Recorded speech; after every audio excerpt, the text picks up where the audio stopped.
իրականում հարցս ամբողջ դեպքերից Հայաստան դաշինքին է վերաբերում, ձեր գլխավորությամբ Պարոն Քոչարյան, ես Մանեն եմ Շաբոյան, ուսանողուհի եմ։ Հարցս հետևյալն է, հենց հարցս քաղաքական է։ Տեսեք, ես ինքս լինելով ուսանողուհի երիտասարդ, ով հաճախ առնչվում է եւ ավելի ածահասակների հետ եւ ավելի երիտասարդների հետ, մենք տեսնում ենք, ավելի շատ տեսում ենք, որ բոլորն ասում են, թե մենք հոգնել ենք այս, չգիտեմ,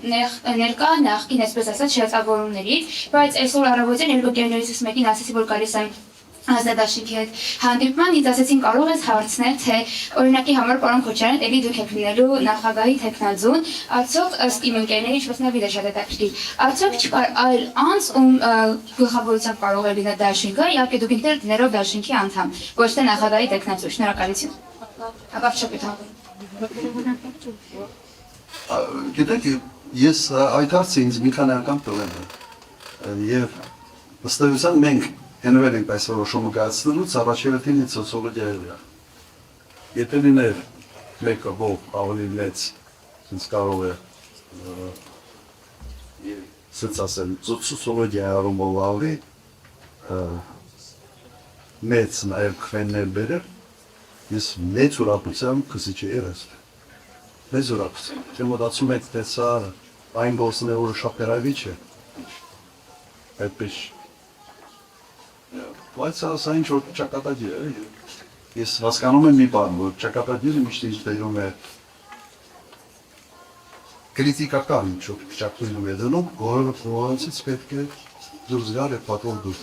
Սովորաբար ստացվում է, այս անգամ տեսնում, հույս ունեմ, որ ևս է ստացվում է։ Հասկանում։ Մանե ջան, մենք խոսում ենք երկրի ղեկավար ընտրելու մասին, չէ՞, որ ընկերները հարցրել են, արդյոք չկար ուրիշ մեկը, որ երկրի ղեկավարն ունի։ Իսկ մեր երկրի ղեկավարը այս պայմաններում ինչ ենք իրանից ակնկալում, ինչ ենք ուզում որ անի։ Ես խորհուրդ եմ տալիս, որ դու ով այդ հարցը կտա, ասես որ մեր երկրի ղեկավար, ով որ պիտի ընտրվի, հաջորդ 2 ամիսը պիտի գնա Ալիևի հետ, Էրդողանի հետ, Պուտինի հետ, Թրամփի հետ, պիտի նստի ու բանակցի, շատ վատ դիրքերից։ Ու ինքը թող ասի, ով կարա դա անի։ Այդ կրիտերիայով եթե մոտենանք, կհասկանանք, որ այդ մարդիկ այդքան էլ շատ չեն։ Ու մի քիչ շատ կապ չունի, էլի արդեն ունենք սիրում, ունենք բանանում, մենք պիտի ընտրենք մեկին, ով մեր անունից գնալու է շատ վատ դիրքերից բանակցի, ով կարա դա անի։ Ես որ այս հարցը տալիս եմ, հենց մեծ մարդիկ են տալիս, օրինակ բարոն Աղաբայանը, դեռ մարդիկ կրիտիկական քիչ են իսկացել։ Այսինքն այս կրիտերիայով դայենք, արդեն բարձ կնյամ կարանի երկրի ներկայ։ Դες մի բան Բայց ես չեմ մի բան ասել, ձեր այդ հարցը դվող այնքան սրտովս այդ հարցը։ Ես ինձ էլ ընդհանրապես։ Ես ուզում եմ բիշացնեմ այդ լավ եկերոջ Բաղդադի Գիգոյան Ոսկը վերջերս հարցազրույցից, իսկապես շատ դիտուկ է ասել, տեսամբրությունները փորձի, փորձանքի ու փորձառության միջև, մենք ընդրել ենք փորձառություն այս սրամով, համադրելով երիտասարդներով, նոր մարդկանցով, այսպես համադրություն։ Հետո հələ այն վիճակում չենք են, որ ասում են պեսոք սպիցա։ Լավ մարզավիճակում ենք։ Պարոն նախագահ, թույլ տվեք շնորհակալություն հայտնել նման հանդիպման համար։ Ես Էլադան եմ Հայրապետյան։ Պարոն նախագահ, հարցս հետևյալն է, ինչ հստակ ռազմավարություն ունեք հայրենիքից երիտասարդների արտագաղթը կասեցնելու համար եւ ինչ պիտի արվի, որպեսզի երիտասարդը հասկանա ու գիտակցի, որ հաջողության տանող ճանապարհը դա դեպի օդանավակայան տանող ճանապարհը չի։ Եթե երկիրը հետարքիր է, գրավիչ է, եթե քո մասնագիտությամբ դու վիճակի ես այստեղ դրսևորվել, լավագույնը դա է։ Առաջերտի ուրեմն միջավայրը սարքել գրավիչ, հետաքրքիր եւ ժամանցի տեսանկյունից եւ աշխատանքի տեսանկյունից, հատկապես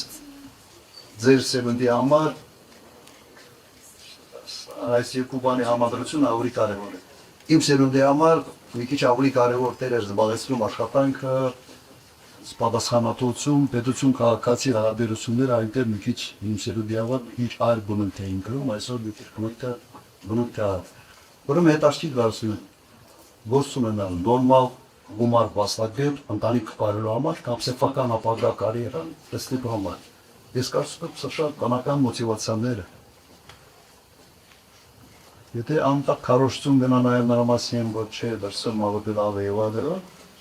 մեկ դուրս գնալու։ նա գնա տեսնի տղան դեպքում կա, ես ընդհանրապես դատավորի պարզ ասեմ, ես դեմ չեմ դրան։ Ես ինքս Ղարաբաղում ավարտելուց մեծանություն ունեի սովորել Մոսկվա։ Գնացի սովորեցի, նայր ապրեցի ինչ-որ ժամանակ դային։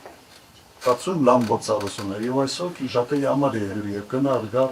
ազատ աշխարհու, ազատ շարժի հնարավորությունները չփոխած կային։ Այսօր հատկապես երիտասարդներ։ Բայց երբեք չմոռանալ պարմաբները և քո այրին, որ կլիցես ցա։ Եթե չես մոռանում, եթե դու ապրում ես նաև քո այրենի կյանքով, մի պահ է գալիս, որ ինչ է լինել։ Ես Ինեսան եմ, հարցս ուղղում եմ բոլորիդ։ Ինչ երաժշտություն եք լսում դուք։ Սկսենք ձեզնից, պարոն Նախեգահ։ Վերջինը Coldplay։ Չլսեց Coldplay։ Ավելի դասական դարձած պոպ երաժշտության, ապե դուրս է գալիս Dua Lipa։ Ոչ միայն երաժշտություն։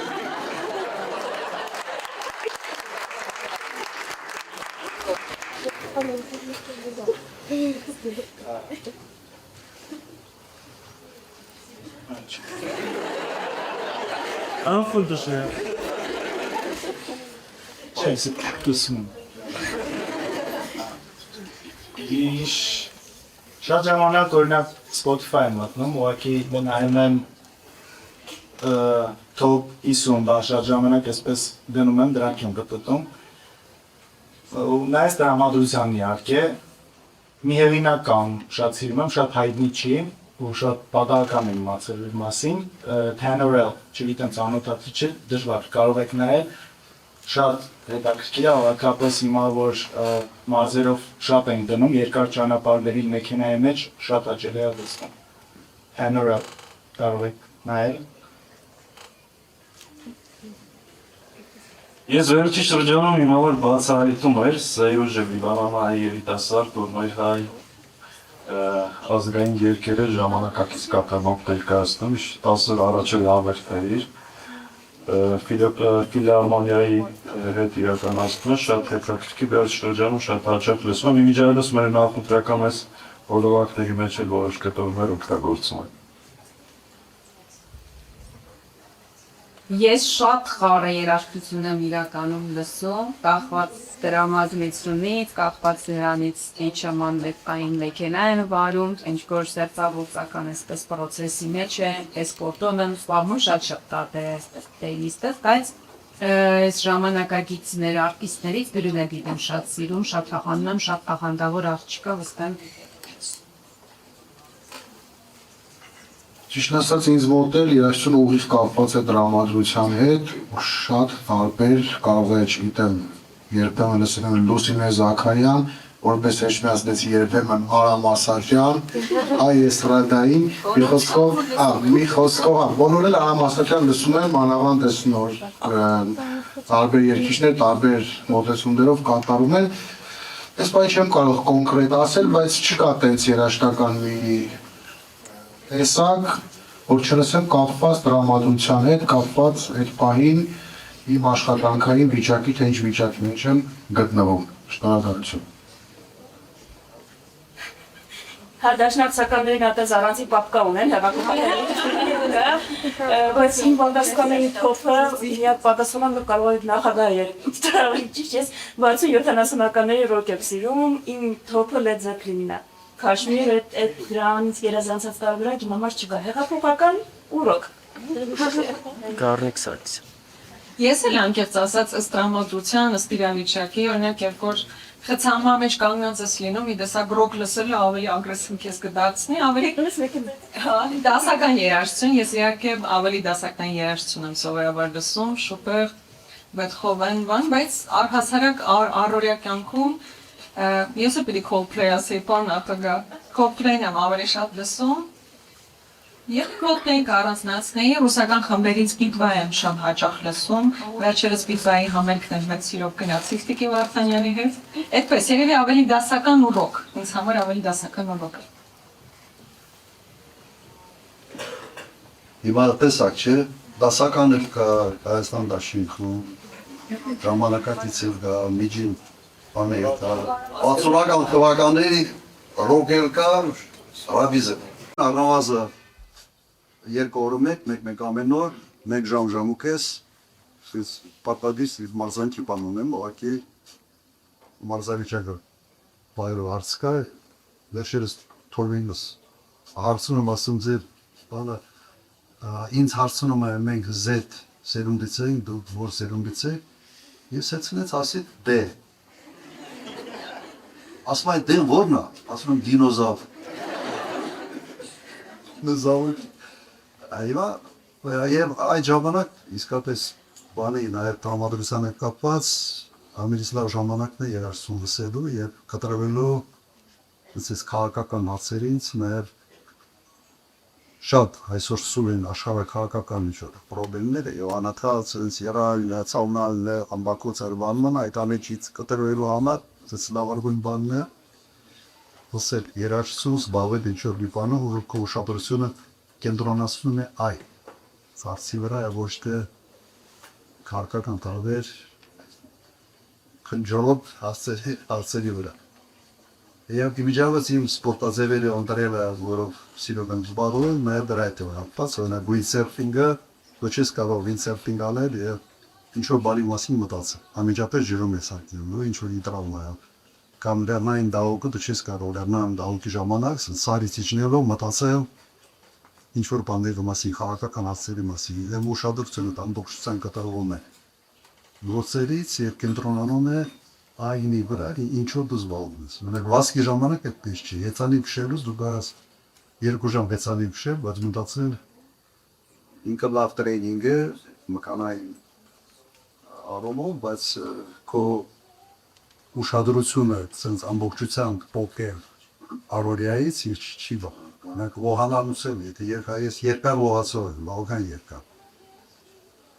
Կարող եմ ողնալ, բայց դու ասես ռիթմի մեջ ես մտնում ողանալուց եւ անդադ մտածում ես ինչ-որ մի բանի մասին, ինչ-որ սցենարների մասին, ինչ-որ մի բանի մասին։ Ինքը լավ մարզանք է, բայց քո բանը շատությունը չի բա։ Այ հարցը դարից ինչքան է ո։ Ну, սենց ասել, վերջի անգամ Կապուտակ Սևանից իջել Տերակազի Սեդրակի հետ միասին ողացել եմ մոտ Ես մի քիչ մարշրուտի չերվել եմ 2 ժամ մոտ 10 րոպե նոն-ստոպ ողանալով գնացել։ Սեպտեմբեր էր, դա մի 2 տարի առաջ, սեպտեմբեր էր ջուրը 17 աստիճան։ Հայաստանում վերջի շրջանում նկատառիորեն նվազել է երիտասարդության հետաքրքրությունը կրթության նկատմամբ, փոխարենը սկսել են հետաքրքրվել թվնաշրջանառությամբ կամ խաղատներով Իհարկե կրթության անվճար դարձնելու ծրագրերը կնպաստի դրան, բայց միայն դա արդյոք բավարար է, կարող է ուրիշ ծրագրեր պետք է իրականացվեն, եւ ինչպես պետք է երիտասարդներին սկսենք հետ բերել այդ վատ սովորություններից։ Իրոք ամենից բարդ հարցն է, եւ դա չու կարծում այն հարցն է, որը ինչ-որ հրամանագրով կարող է ուսում ստանալ, կամ ինչ-որ կարգադրություններով, կամ դասախոսությամբ։ Որի ընդհանուր վերաբերմունքը դասան եւ այն օրինակները, որ մարդիկ կրթություն ստանալով իրենց կյանքում լուրջ հաջողություններ էին հասնում, իրոք ամենից լավ բանն է այդ կոնկրետ մարդկանց օրինակներով այդ օրինակները ցույց տալ, կարողելը, ցույց տալը որ լավ կրթությունը եւ նշանակում է կանխատեսելի ապագա, սա կարծում եմ կարեւոր է։ Ինձ մի բան եմ ասում, որ այս սերունդը մի քիչ պատասխանատվության տեսանկյունից մի քիչ ավելի թեթև են այո պատասխանատվության հարցերից, նաև սեփական ճակատագրի նկատմամբ։ Բայց գիտեք, ջահավությունը դա մի թերություն է, որ անցնում է շատ արագ է անցնում, դուք էլ չեք նկատելու դա ոնց է անցնելու։ Հիմա այս չին է կյանքը եւ հատկապես հաշվի առնելով սոցիալական ցանցերի այս վարկայության դեպքում տեղեկատվության ապակենտրոնացումը ինքը mainstream կոչեցավ մեդիա գոյություն եւ այդ տեսանկյունից նաեւ քարոզությունն է բավական դժվարացել է ես լավ չեմ պատկերացնում թե պետական քարոզությունը ինչ կողքիկակազմով պետք է անի մի շարք պետությունները որոշ սահմանափակումներ են մցրել հենց այդ լաստիկաչական նպատակներով, բայց չեմ կարծում, որ Հայաստան որպես փոքր երկիր պետք է գնա սահմանափակումների ճանապարհը։ Պետք է գնա ուղղակի ճշգրիտ մշակված քաղաքականության ճանապարհը։ Այս հարցում իդուսե ավելի լավ, sense քրթական նայել այդ բողոքների ավելի լավ մասնագիտացած մենան։ Իրական թվերաշրջանառությունը ոնց կասեցնենք, դա ոչ միայն ինչ որ ծրագրերի ուղղա, հա, չէ, ոնց բան, ինչպես դա չլինի եւ ինչպես երիտասարդները ավելի շատ կրթության հետաքրքրեն։ Խաղամոլություն, թվերաշրջանառություն, այդ կասեցման համար իսկապես քաղաքական լուրջ կամք է պետք։ Դու կարող ես բազմաթիվ պլանավորումներ ունենալ, բայց իսկապես քաղաքական կամքի պարագայումը հնարավոր այդ խնդիրները հաղթահարել։ Իսկ կրթությունը ավելի գրավիչ դարձնելու համար երիտասարդը պետք է տեսնի, որ իսկապես որակյալ կրթություն է ստանում։ Ցավոք պետք է արձանագրել, որ տարիների ընթացքում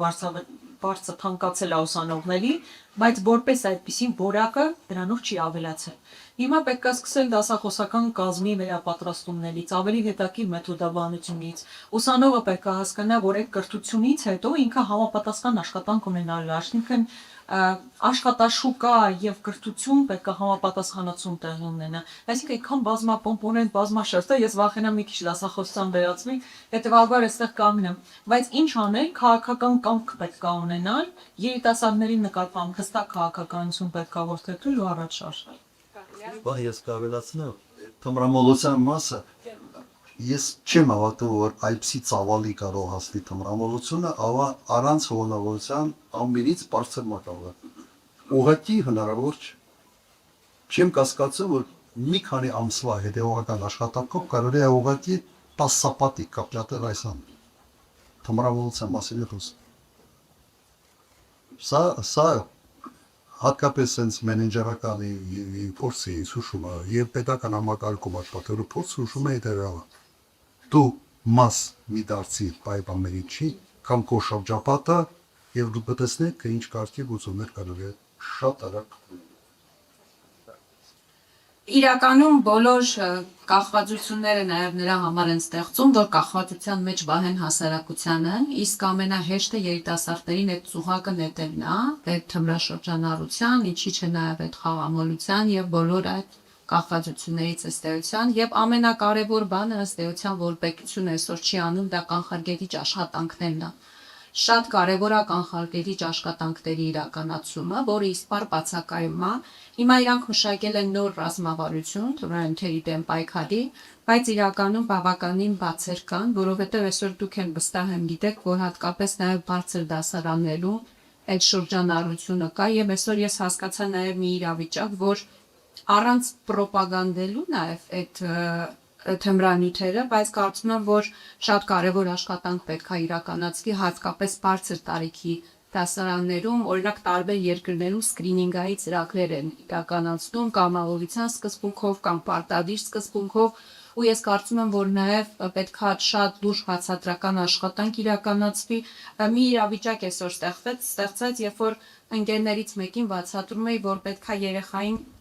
անգամ բացատրել այդ սինթետիկ ու բնական ծագման թմրամիջոցների տարբերությունը, որովհետև երիտասարդները շատ հաճախ ընկնելով այդ ծուղակի մեջ փորձում են ամեն ինչ փորձել առանց հասկանալու դրա հետևանքները։ Գոնե այդ բացատրական աշխատանքները թույլ կտա, իհարկե ինչ որ անուղղակի նաև անուղղակի բան կարա լինի, լոբինգ կարա լինի մի հատվածի հետ կապված, բայց ամեն դեպքում պետք է այդ բացատրական աշխատանքները բաց, մենք չպետք է ամաչենք այդ թեմաների մասին խոսել, որովհետև այդ խնդիրը կա։ Այսինքն մենք ասենք, չխոսենք դրա մասին, որ նաև գովազդ ինչ-որ տեղ չլինի, այդ տարբերակը ես կարծում եմ, որ այլևս չի աշխատում, որովհետև խնդիրը կա, խնդրի մասին պետք է խոսալ բաց եւ բոլոր այն լուծումները, օրենսդրական նաև լուծումները, խստացումները պետք է արվեն, որ իսկապես այս շղթան կանգնեցվի եւ այո, պարոն նախագահ, անհնարին է այս ծավալների շրջանառությունը առանց կրիշաների շատ կոնկրետ կներեք այս բառի համար։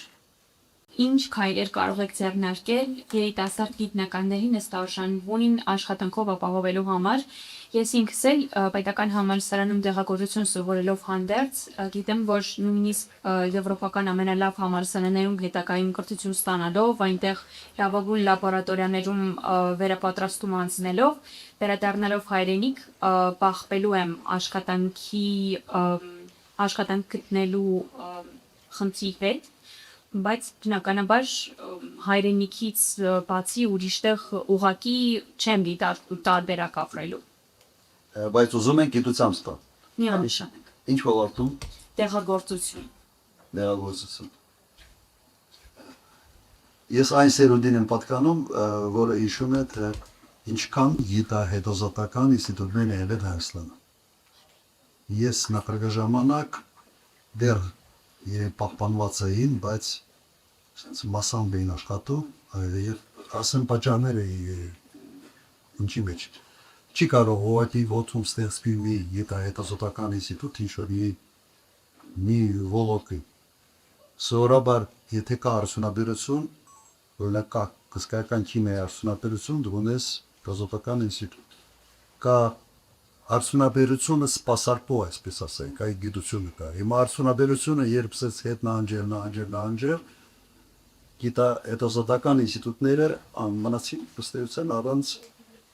առանց օբյեկտի, որտեղ պետք է այդ գիտելիքները կիրառվելու են։ Այս պրոբլեմը է, եւ ինչ եղավ այդ ինստիտուտների հետ։ Շենքերը մնում էին, կոլեկտիվ փոխրացել, լավ գիտնականները գնում էին, դրսում էին աշխատանք գտնում, եւ շենքի կեսը վարձով էին տալիս, համատարած էր այն ժամանակ, վարձով էին տալիս, ոնը մյուս կեսը պայելու ամը։ Ուրեմն միայն սենց գիտություն զարգացնելը բավական պրոբլեմա է։ Դու պետք է գիտությունը զարգացնես արդյունաբերության հետ, քո տնտեսության հետ։ Օրինակ պոլիտեխնիկը Հայաստանում ունեն շատ իսկապես հզոր քիմիայի փակուղի, որտեղ քիմիական արդյունաբերություն ուներ շատ հզոր էլեկտրոմեխանիկայի ֆակուլտետը մաղթել, որտեղ կար հսկա գործարաններ եւ բավական մեծ ծավալի բտրանք են արտադրում։ Հիմա օրինակ այդ ֆակուլտետը ինչ է անում, ես չգիտեմ։ Ենթադրում եմ, որ ֆակուլտետը կա, բայց չկա այն արտադրությունը, արդյունաբերությունը, որտեղ նաեւ այդ ուսանողությունը պետք է աշխատանք գտնի մեկ եւ երկրորդը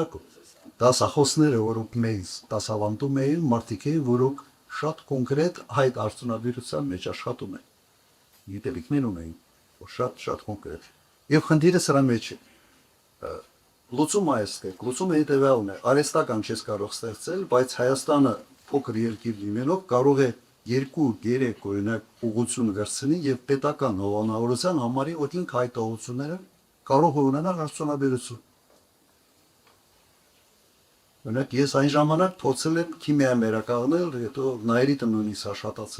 աշխատացրել ենք Վանաձորի քիմիական կոմպրեսի կեսը հաջողվեց աշխատացնել, հետո ամեն ինչ փակվեց։ Այստեղ իզբից հետո, բայց նպատակը կար, որտեղ կար պոտենցիալ, կար աշխատուժ, բարձր կվալիֆիկացիայի եւ կային ինժեներական մասնակցություն։ Իցասկա ձևը սա է, դա հեշտ խնդիր չի, սա իսկապես մի քիչ ավելի առնվազն միջնաժամկետ ծրագիր է ոս։ Բայց հույսեր կան։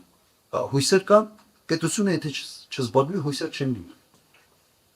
Միայն IT ոլորտը, եթե ոչ գիտական առումով, այլ սուցեն դիստանցիոն աշխատանք ունենալու այդ կապ ունենալու, որ կարող է աշխատել, բայց շատ կոնկրետ արդյունաբերությունը զարգացնելու համար այո պետական ուղղությունները կամ պետական ներդրում կամ հարկային այնպիսի արտոնություններ, որ տարբեր խոշոր ընկերություններ հետաքրքրված լինեն իրենց գործարանները տեղափոխել Հայաստան։ Մի պարկար բավական հետաքրքիր Եվրոպայում, երբ օրինակ Գերմանիայից կամ արևմտյան ավելի զարգացած երկրներից արդյունաբերություն տեղափոխվում էր դեպի արևելյան Եվրոպա կամ եվրոպական երկրներից աշխատավարձեր ավելի էժան էր, աշխատուժ ավելի էժան էր եւ դա հնարավորություն է տալիս ընկերությունների համար մոտիվացիա է ստեղծում այդ բիզնեսը տեղափոխել։ Ներկայիս իշխանությունը ներկայացրել է այսպիսի ծրագիր աշտարակ քաղաքում, ուսանողական քաղաք, որովհետեւ ուսանողները այնտեղ մեկ շաբաթ բնակվեն եւ եկել սովորեն։ Ինչ կարծիք եք, քանի որ ուսանողները կար ասում են, որ ինակ Եվրոպան դուրսը սովորի։ Եվրոպայում 90% համալսարանների ինչ-որ կոնկրետ կենտրոնացած տեղի մի քանի համալսարանների եւ կրթությունը բոլորը ինտերես տանում, իսկ Հայաստանում քաղաքի տարբեր ծայրերով ծրված է համալսարանները։ Դուք կողմ եք եւ ինչպեսի կարծիք ունեք նմանատի սոցիալ կարադոկի։ Նայեք, ինձ համար դա հնչում է բան յուասուկի ես լավ չի պատկերացնում, թե ինչու կենտրոնացնելը միտեղ անպայման բերելու է բողեցի բարձրաց։ Սովետական միությունում Հայաստանի կրթությունը համարում է բաց է գորակի պրոցեսը։ Երբ Սովետը փոխվեց, օրինակ պոլիտեխնիկա ավարտածը միշտ դրսում աշխատանք է։ Մոսկվայի լավագույն բուհերի ավարտած մասնագետները դրսում ուղղակի որ ասում են առասկվար։ Մի քանի ինժեներական բոլի։ Միֆի, MFT-ի, Բաումանգան, Մեի, այ կոյերի շարժան ավարտները։ Դրա մեջ չխնդի։ Կոմոդ դու տեղ հավաքես չավաքես, այդ հարցը չես լեցել։ Եվ այդպես չի, որ Եվրոպայում սա հավաքված են մի տեղ, այդպես չի։ Կամ որ պատմականորեն այդպես է ձևավորվել, կամ այլն օրինակներ, որ կապ չունեն այս տարբերակ։ Իսա հետական մի բանն է, ավելի շատ քարոշչական բնույթ է կա։ Դուք մի տեղ հավաքես, դրանից քո դասախոսական կազմի սենց արհեստավարժությունը չի, ոչ մի բան չի։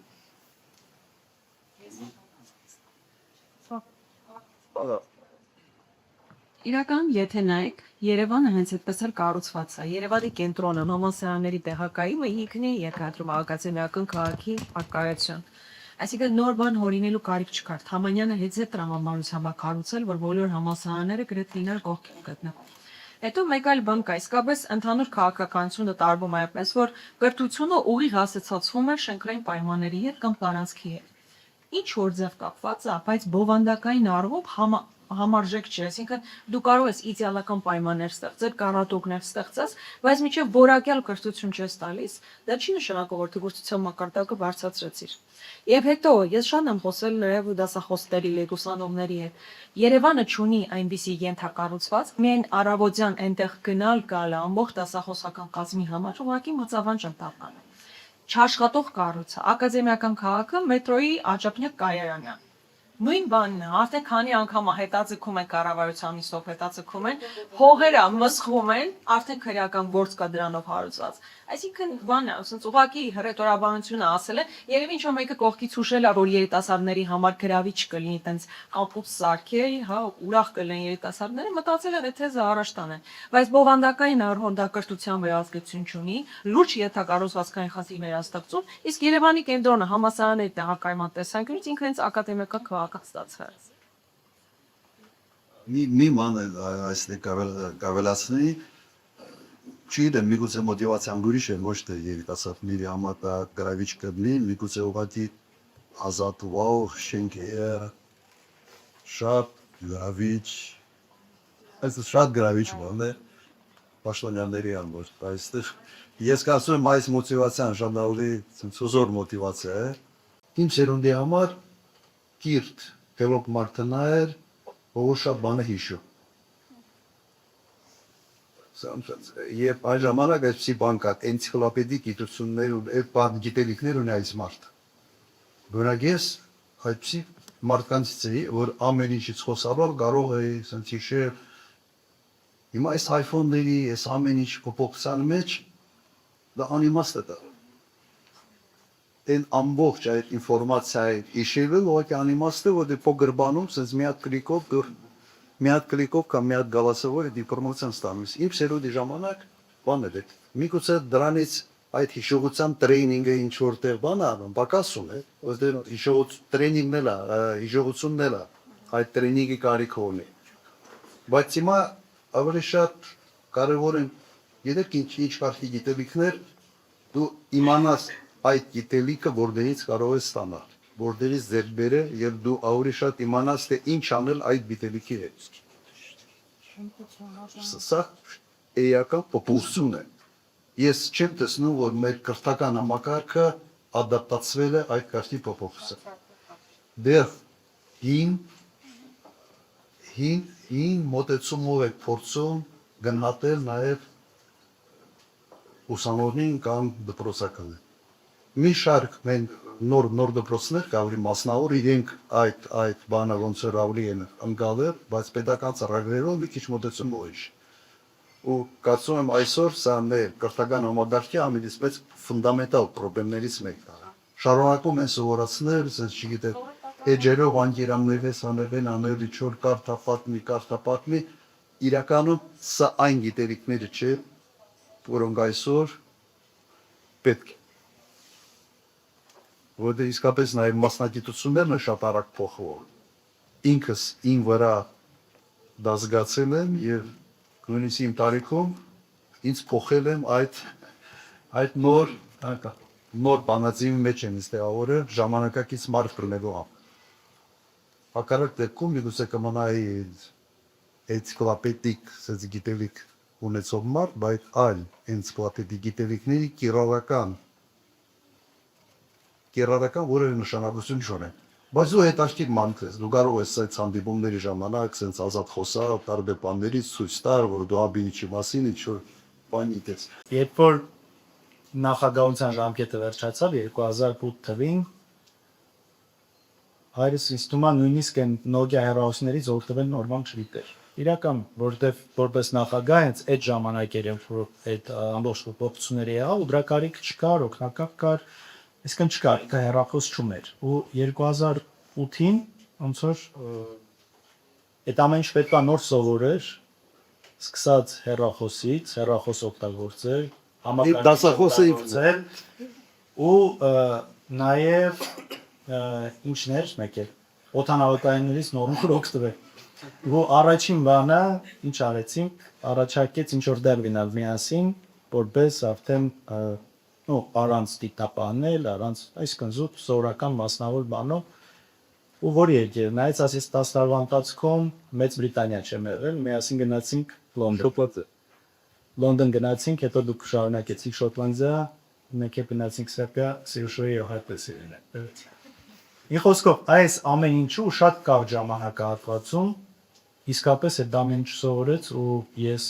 քիչ մարդ եմ ճանաչում սերնդակից իրեն, որ այդ ամեն ինչին օգտագործում է ու դիապետում է այն ձևով, ոնց որ ինքը ու այսպես շատ կարճ ժամանակահատվածում, այնպես որ ես կամ կապեց սրա համար երևի։ Եվ գաղտնիքներ չենք պատմելու։ Իրականում ես նայեք, ես Հարաբաղում առաջի դեմք էի 8 թվականից, 92 թվական թիվ օգոստոս ամիս։ Դրանից հետո միշտ եղել եմ այդ բարձր պաշտոններում։ Կարիք չունես հեռախոս բանման ինչ դա պետք է հաղաս։ Մի աշխատակազմ կա եւ այլ, կարիք չկար, իսկապես հեռախոս չեմ տվել մինչև 2008 թվականը։ Ինձ պետք չէր հեռախոսը, կնոպկան սեղմում ես, ինչ ասում ես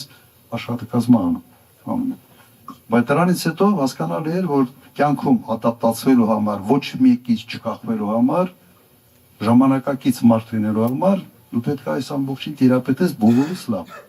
Հետո հասկացա, որ այդ աշխատակազմի ուղիղ 2/3-ը կարելի է ազատել։ Կարելի է հանգիստ ազատել, որովհետև այդ ամենը կարող է մի մարդ կամ դու ինքդ անես։ Շատ հաճելի է ձեզ արդեն տեսնելը։ Ես Արփին եմ, դպրոցական եմ, սակայն շատ հետաքրքրված եմ քաղաքականությամբ, նաև ասեմ, որ հրաչուհու աղջիկն եմ։ Իմ հարցը այն է, թե ինչպիսի քաղաքական գործչից, իհարկե ոչ հայ, ոգեշնչում եք ստանում կամ պատմական գործչից, հենց հայկական պատմությունից։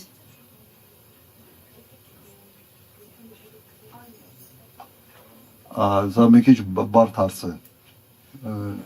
Իրականում մի քիչ բարդ հարց է, հատկապես ասենց ասեմ, ընդհանրապես եթե համաշխարհային դեմքերի կան դեմքեր, որոնք օրինակելի են երևի շատերի համար, բայց դա շատ հայտնի դեմքեր են։ Եթե, օրինակ Դեգոլ, ինչպես ինքը դարավ Դեգոլ, հետո ինչպես համարձակություն ունեցավ օրինակ Ալժիրի հարցը լուծել, եւ ինչպես հաղթահարեց այն դիմադրությունը, որը ամբողջ իր թիմն էր, նաեւ իր կողմնակիցներն էին ցույց տալիս, կամ նույն Սինգապուրի վարչապետը Լի Կուան Յուն։ Ես անձամբ հանդիպել էի Շեյխ Զայեդի հետ, որը հիմքեր դրեց էմիրությունների Միացյալ Արաբական Էմիրությունների։ Հանդիպել եմ ինք արդեն տարիքում էր, բայց ես հետաքրքիր է, որ ինչքան հասկանում եմ նաև կրթություն չուներ, բայց կյանքի փորձով եւ ասում եմ по жизни ֆիլոսոֆ է, այդ կարծի բավական հետաքրքիր մարդեր եւ կարծում եմ այն ժառանգությունը, որի հիմքը ինքը դրեց, այսօր եւս երևում է։ Շատ են, դες մեկ կերպարի վրա ես չեմ կարող կենտրոնանալ եւ տարբեր անկյանտակ եւ փորձում ես տարբեր դրամատուրգիան, տարբեր դեպքերի հետ կապված փորձում ես գնահատել, տեսնում ես որ կան այո այդպիսի դեպքեր, որոնց կենսագրությունը չափազանց է դարձի։ Իմ անունը Արիաննա է, ես հայրենադարձ եմ, արդեն 2 տարի է բնակվում եմ Հայաստանում ու պայքարների մեջ եմ։ Ես ուզում եի ձեզ հարց ուղղել, ինչ ծրագրեր կան Սփյուռքի հետ կապված, չէ՞ որ դուք ձեր նախագահության շրջանում շատ մեծ ծրագրեր եք կապել Սփյուռքի հետ, իմ մտահոգում է իմ հայրենակիցների վերադարձ, ովքեր ցանկանում են Հայաստան վերադառնալ, իրենց հետ ինչ ծրագրեր կան առաջիկայում եւ արդյոք հնարավոր է այս իրողության մեջ, երբ Սփյուռքին պարակտեցին, այս հակահայկական իշխանությունները վերականգնել այդ Համոզված եմ, որ հնարավոր է վերականգնել։ Դիսցիպլինայի տեսանկյունից ես խիստ մարդ եմ։ Եթե ինչ որ բան կա պիտի արվի, ուրեմն պետական համակարգը ժամացույցի պես պետք է աշխատի։ Եթե պետական համակարգը ժամացույցի պես չի աշխատում, հաջողություն այդ պետությունում չի լինելու, բայց դա չի նշանակում, որ դա ամբողջ կյանքում ասես միայն հրաման տվող է։